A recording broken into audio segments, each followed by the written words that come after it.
এটা সাইয়েদনা উসমানের সুন্নাত। বিশ্বনবী বললেন, ইযা নুদিয়া লিস-সালাহ মিন ইয়াউমিল জুমআতি ফাসআউ ইলা যিকরিল্লাহ। জুমার দিনে আযান যখন দেয়া হয়, ফাসআউ ইলা যিকরিল্লাহ, আল্লাহর স্মরণের দিকে ধাবিত হও, দেরি করো না। আযান হইলে কোনো কাজ রাখবেন? কোনো ব্যস্ততা থাকবে? কাজ একটাই, জুমার নামাজ। চিল্লায় বলেন, কাজ একটাই, সেটা কি? আল্লাহ বললেন ফাসআউ। ফাসআউ এর শাব্দিক অর্থ হচ্ছে দৌড়াও। তো এই দৌড়াও দিয়ে আসলে দৌড়াও বোঝানো হয়নি, এটা দ্বারা বোঝানো হয়েছে আল মুবাদারা ওয়াল ইহতিমাম, ইম্পর্টেন্স দেয়া, এমফাসাইজ করা, গুরুত্বের সাথে আগে আগে প্রস্তুতি নাও। ফাসআউ দ্বারা দৌড়ানো বোঝানো হয়নি। প্রমাণ কি? কারণ বিশ্বনবী দৌড়ে দৌড়ে নামাজে যেতে নিষেধ করেছেন।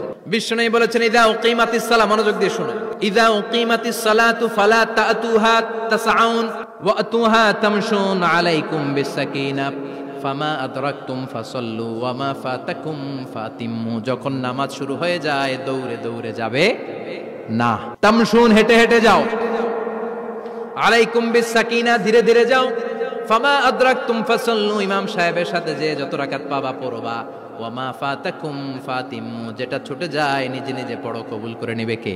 আল্লাহ। কিন্তু দৌড়ে যায় নামাজ ধরা যাবে? খবরদার, ধীরস্থির ভাবে যাবেন।